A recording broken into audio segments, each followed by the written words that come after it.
내 가족 건강을 위해서 매일 음식을 만드는 주방에 가족의 수명을 핥아먹는 물건이 가득하다 그러면 어떡하시겠어요? 물론 당장 버리셔야겠죠? 주방에서 사용하는 많은 용품 중 일부가 발암 물질을 뿜어낸다는 충격적인 사실을 모르는 분들이 많이 계시는데요. 주방에서 당장 버려야 할 물건들과 안전하게 사용하는 방법에 대해 알기 쉽고 친절하게 설명해 드리겠습니다. 가족의 건강을 위해 우리는 더 신중하게 주방용품을 선택하고 사용해야 합니다. 주방에서 무심코 사용하면서 병균을 옮기는 원인이 되는 물건들을 오늘 영상을 통해 콕 집어서 알려드리겠습니다. 첫 번째, 오래된 수세미입니다. 주방에서 사용하는 수세미는 우리가 생각하는 것보다 훨씬 많은 세균이 서식하는 물건 중 하나입니다. 깨끗해 보이지만 사실 변기보다 더 많은 세균이 존재할 수 있습니다. 독일 푸르트방겐 대학의 연구에 따르면 각설탕 1개 크기의 수세미에서 무려 최대 540억 개의 세균이 발견되었다고 합니다. 이 중에는 식중독을 일으키는 황색 포도상구균, 난치성 감염을 유발하는 녹농균, 대장균, 살모넬라균, 비브리오균, 헬리코박터균 등 362종에 달하는 세균이 포함되어 있습니다. 수세미 하나로 생선을 손질한 도마부터 밥그릇, 국그릇, 기름기 있는 프라이팬까지 닿기 때문에 여러 식재료에서 나온 박테리아가 뒤섞이며 교차 오염이 발생합니다. 주방 싱크대, 냉장고, 도마까지 닦으면서 부엌 전체로 오염이 확산될 위험도 큽니다. 수세미는 사용 후 완전히 건조되지 않고 축축한 상태로 방치되는 경우가 많습니다. 습기와 따뜻한 실내 온도는 박테리아가 번식하기 좋은 환경을 조성합니다. 특히 두꺼운 스펀지형 수세미는 내부까지 완전히 건조되기 어려워 세균 번식이 더욱 활발해질 수 있습니다. 따라서 한 달에 한 번은 수세미를 교체하고 일주일에 한 번은 살균해 주는 것이 좋습니다. 효과적인 수세미 살균 방법은 다음과 같은데요. 첫 번째, 식초 살균. 합성 섬유 수세미는 식초를 활용하는 것이 좋습니다. 비닐팩에 수세미를 넣고 식초를 충분히 부은 후 공기를 빼고 밀봉한 뒤 3분 정도 주물러 주세요. 식초의 초산 성분이 단백질과 기름기를 분해하며 살균 효과를 발휘합니다. 두 번째, 끓는 물 살균. 철수세미는 끓는 물에 10분 이상 삶아주면 효과적입니다. 경기도 보건환경연구원의 연구 결과에 따르면 수세미 살균 방법 중 끓는 물에 10분간 삶는 것이 가장 효과적이었습니다. 연구에서 서로 다른 재질의 수세미 8종의 세균을 주입한 후 여러 방법으로 소독한 결과 끓는 물 소독은 100% 살균 효과를 보였으며 전자레인지 살균도 철 수세미를 제외한 7종의 수세미에서 100% 세균이 제거되었습니다. 락스를 활용한 소독도 일부 수세미에서는 99.96%의 제거율을 보였지만 주방 세제와 베이킹소다, 식초 혼합액을 사용한 경우 99.64%로 상대적으로 낮았습니다. 99.64%도 높아 보일 수 있지만 남아있는 세균이 각설탕 1개 크기의 약 2억 마리에 달해 단시간 내에 급증할 가능성이 있습니다. 따라서 가급적 100% 살균이 가능한 방법을 선택하는 것이 좋습니다. 수세미의 교체 주기는 한 달 이내가 적당합니다. 세척 및 소독 후에도 냄새가 난다면 바로 교체하는 것이 좋습니다. 사용 후에는 물기를 완전히 제거하고 햇볕이 잘 드는 곳에서 충분히 건조해야 합니다. 오래 사용한 수세미는 세균 셔틀이 될 수 있는 점을 꼭 기억하시기 바랍니다. 두 번째, 일회용 종이컵과 식기입니다. 배달 음식을 시킬 때 우리는 종종 일회용 용기를 그대로 사용하곤 합니다. 남은 음식도 같은 용기에 보관했다가 전자레인지에 데워 먹는 경우가 많죠. 하지만 이제부터는 가급적 그렇게 하지 않는 것이 좋습니다. 일회용 종이컵이나 플라스틱 용기는 편리하지만 미세 플라스틱에 대한 우려를 무시할 수 없습니다. 특히 종이컵에 85도 이상의 뜨거운 음료를 부으면 엄청난 양의 미세 플라스틱이 배출된다는 연구 결과도 있습니다. 우리는 다양한 일회용품과 위생용품을 사용합니다. 물티슈, 수세미, 생리대, 기저귀, 포장용기의 흡수 패드, 아이스팩의 젤 등 주변에서 쉽게 접하는 제품들이 미세 플라스틱을 발생시키는 주요 원인입니다. 미세 플라스틱의 크기가 150 마이크로미터 이상이면 우리 몸에 흡수되지 않고 배출됩니다. 크기가 더 작은 미세 플라스틱은 소화관과 혈관을 통과하여 우리 몸에 흡수될 수 있습니다. 한 연구에서는 실험 참가자의 절반 이상에서 혈액 내 페트병 조각이 검출되었다는 충격적인 결과가 나오기도 했습니다. 우리가 마시는 생수나 음료의 포장재인 페트병 속 미세 플라스틱이 몸속을 떠돌고 있을 가능성이 높다는 뜻입니다. 이 미세 플라스틱이 몸속을 순환하며 만성 염증을 유발하고 심혈관 질환, 심장마비, 뇌경색, 뇌졸중 등의 원인이 될 수 있다는 경고도 나오고 있습니다. 또한 미세 플라스틱이 암세포 성장과 전이를 가속화하며 항암제 내성을 유발할 수 있다는 동물 실험 결과도 보고된 바 있습니다. 바닷가에 사는 새들의 장내 미생물총을 분석한 연구에서는 미세 플라스틱 섭취로 인해 유해 병원균과 항생제 내성 미생물이 증가해 장내 환경이 악화된다는 결과가 확인되었습니다. 더 작은 크기의 나노플라스틱은 세포 속으로 직접 침투할 수도 있습니다. 국내 연구팀의 동물 실험에 따르면 1마이크로미터보다 작은 미세 플라스틱이 모든 배아 조직에서 검출되었으며 미토콘드리아에서 미세한 손상을 일으킨다는 사실도 밝혀졌습니다. 매일마다 건강을 위해 몸에 좋다고 소문난 음식을 챙겨 먹고 있지만 더욱이 나노플라스틱은 바이러스와 결합해 세포로 침투할 수 있어 세포 독성을 증가시키는 요인이 될 수도 있습니다. 이제부터라도 편리함을 위해 사용하던 일회용품을 줄이고 다회용기를 활용하는 습관을 들이는 것이 중요합니다. 세 번째, 코팅 벗겨진 알루미늄 그릇입니다. 야외에서 라면을 끓여 먹을 때 사용하는 은박 접시, 식당에서 뜨거운 찌개가 담겨 나오는 양은 냄비, 캠핑장에서 요리할 때 쓰는 코펠 모두 알루미늄으로 만들어진 용기들입니다. 알루미늄은 열 전도율이 높고 가벼우며 녹이 잘 슬지 않기 때문에 일회용 용기, 냄비, 호일 제품 등에 널리 사용됩니다.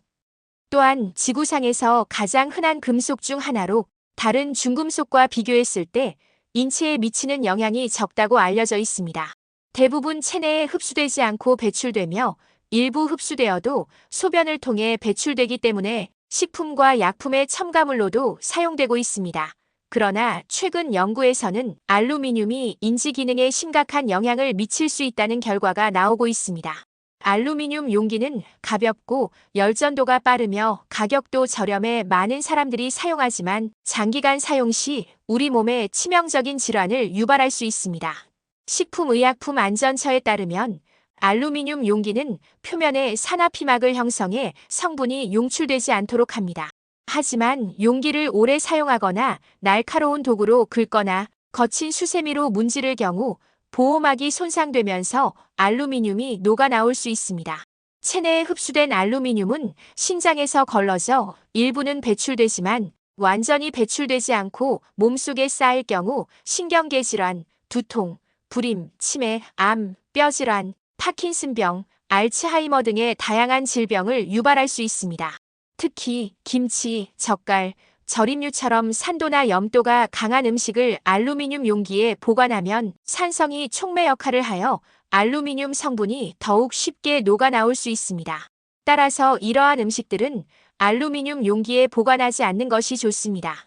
한 연구에서는 가족성 알츠하이머 환자의 뇌에서 알루미늄 축적 수치가 높게 나타났으며 알츠하이머성 치매의 원인으로 알려진 아밀로이드 베타 단백질 수치와 유사한 수준이었습니다.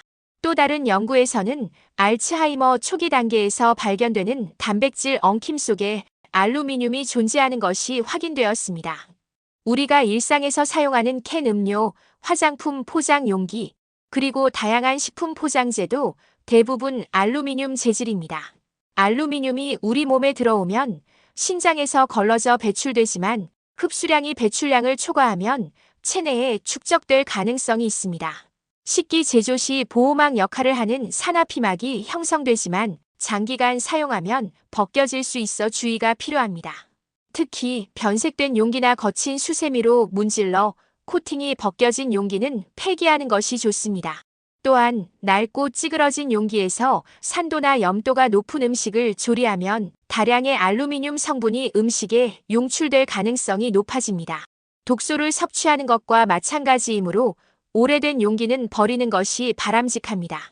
안전한 선택을 위해 알루미늄 용기보다는 도자기나 유리 용기를 사용하는 것이 좋으며 음식을 보관할 때도 이러한 소재의 용기를 활용하는 것이 건강을 지키는 데 도움이 됩니다. 네 번째, 멜라민 수지 식기입니다. 흔히 포장마차나 분식집에서 쓰고 있는 무늬가 화려한 그릇 또는 중국집에서 음식이 담겨오는 하얀 그릇들 대부분은 멜라민 수지라는 재질로 만들어진 식기인데요. 멜라민 수지 식기는 매끈하고 딱딱한 재질이라서 마치 도자기 같기도 하지만 사실 이는 플라스틱의 한 종류로 단단하면서 가볍고 가격이 저렴해서 음식점은 물론이고 요즘에는 가정집에서도 많이 쓰이고 있는 식기입니다. 그러나 자칫 멜라민 수지로 만들어진 식기를 잘못 썼다가는 우리 몸에 암을 일으킬 수 있다고 하는데요. 멜라민 수지의 재료로 들어가는 포르말데히드는 국제암연구소에서 1급으로 지정한 발암물질로 피부 질환이나 기관지염의 위험을 높이고 오래 노출될 경우 혈액암이나 폐암, 비인두암 등을 유발하는 것으로 알려져 있습니다. 식품의약품안전처에서도 이러한 문제를 언급하고 있습니다. 예를 들자면 멜라민 수지 식기를 자외선 소독기나 자외선이 강한 환경에 오랫동안 노출하면 변색이나 균열로 인해 유해 물질이 용출될 수 있고 오븐의 열이나 전자레인지의 고주파에 의해서도 파손될 우려가 있다고 합니다.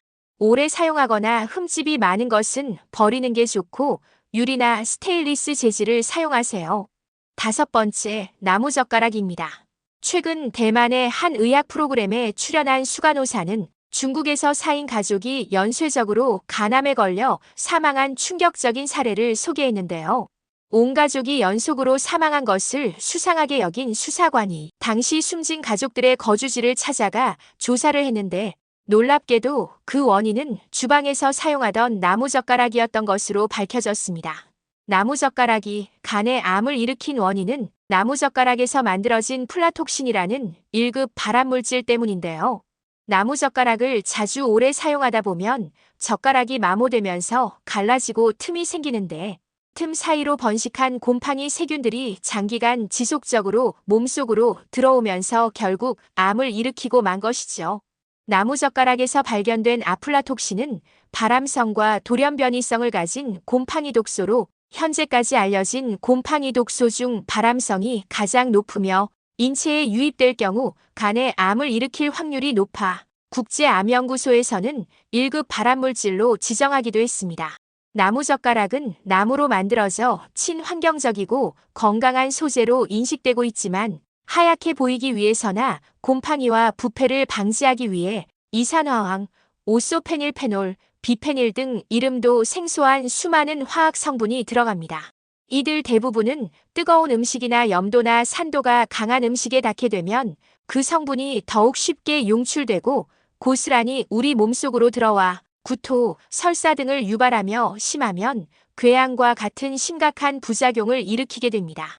따라서 되도록 나무젓가락 사용은 자제하는 것이 가장 좋고 사용하더라도 컵라면처럼 뜨거운 음식에는 담가두지 않도록 하며 그곳으로 곰팡이가 번식할 수 있으니 오래된 나무젓가락은 반드시 버리는 게 좋습니다.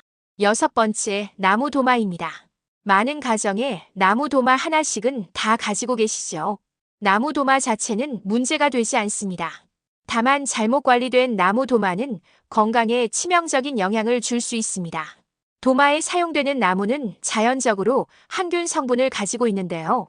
나무는 자연적으로 다양한 크기의 세포와 섬유가 모여있는 다공성 구조로 인해 아주 미세한 구멍과 틈이 있는데 그 틈으로 음식물 찌꺼기와 습기가 쉽게 흡수되어 세균과 곰팡이가 번식하기 좋은 환경이 만들어집니다. 특히 균열이 생긴 나무 도마는 세척이 어려워 세균이 남아있을 가능성이 높습니다. 한국보건의료연구원의 연구에 따르면 나무 도마에서 발견된 세균은 간접적으로 위암과 대장암의 위험을 증가시킬 수 있다고 합니다. 또한 도마를 통해 감염된 식중독균으로 인해 고열을 동반한 구토, 설사 등이 생길 수 있고 심한 경우 사망에 이르기도 하니 나무 도마를 사용할 때는 주기적으로 세척하고 올바르게 관리하는 것이 무엇보다 중요합니다. 그렇지만 나무 도마는 세척 후에도 완전히 건조하기 어렵죠. 뜨거운 물이나 세제로 세척할 경우에는 나무가 휘거나 갈라질 수 있어 관리가 여간 까다로운 게 아닙니다.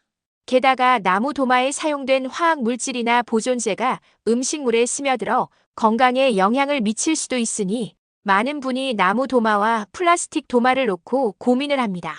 건강을 위해서는 나무 도마를 자주 교체하거나 스테인리스 도마를 선택하는 것도 좋은 방법입니다.